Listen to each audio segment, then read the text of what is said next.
Parang nakita ko, parang nag-post ka ng Oo. mga love items na Gaano, from my closet. gaano kahalaga mag-declutter sa buhay? Napaka-important.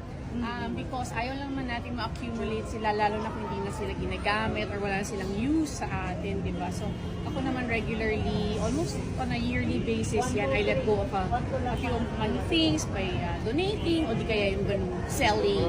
Pero may nakita ako na parang kasi yung iba, di ba, parang namamahalan yata. Or Yes, yung totoo, grabe kayo.